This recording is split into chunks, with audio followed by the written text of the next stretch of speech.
Hi everyone! Did you know that, in order to understand a text, we sometimes need to work like detectives and look carefully for hidden clues?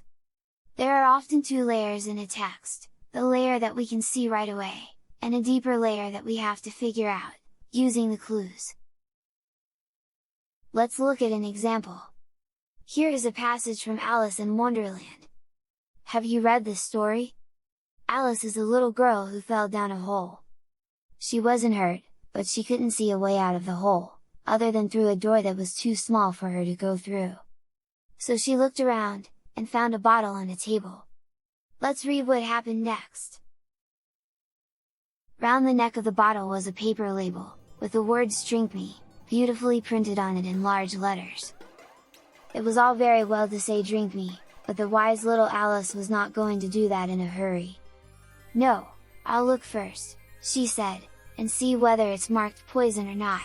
She had never forgotten that, if you drink much from a bottle marked poison, it is almost certain to disagree with you, sooner or later.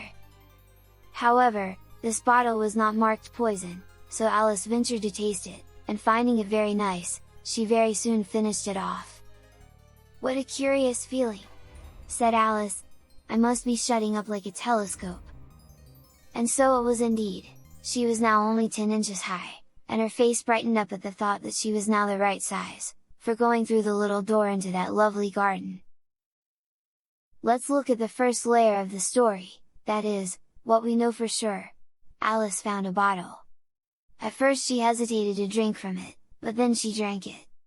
Afterwards, she was only 10 inches high. These are all facts that we can read in the text. But what happened to Alice? How could she suddenly only be 10 inches high?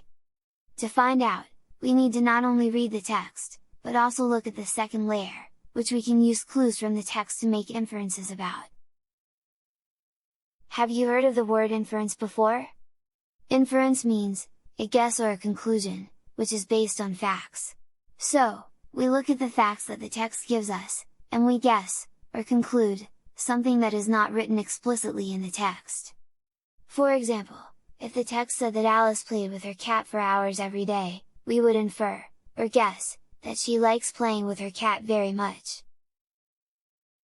Let's go back to the text and see what we can infer, about what happened to Alice. Alice found a bottle with the words "Drink Me" on it, close to the door that was too little for Alice to pass through. I wonder, what was in the bottle? Why did Alice decide to go ahead and drink from it? There, we might have a clue, as to how she ended up being only 10 inches high. Let's see if we can answer the questions. Alice decided to drink from the bottle, because it was not marked poison. Drinking from it didn't make Alice sick, like poison would. So, the bottle didn't contain poison. What did it contain then? To find that out, we need to make an inference. We need to guess, based on the facts of the text. If Alice became smaller after drinking from a bottle that did not contain poison, the fluid in the bottle must have made her smaller. In other words, she became 10 inches high, because she drank from the bottle. But, like good detectives, we need to back up our claims with evidence, otherwise no one will believe what we say. So, if I infer that the bottle did not contain poison, but something that makes you smaller when you drink it, I need to find evidence in the text and cite it, like this. The bottle was not marked poison. I must be shutting up like a telescope. She was now only 10 inches high. So, to fully understand a text, we need to read it carefully.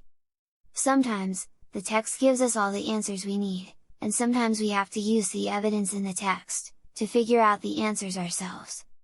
Like detectives, we have to find clues in the text that support our conclusions.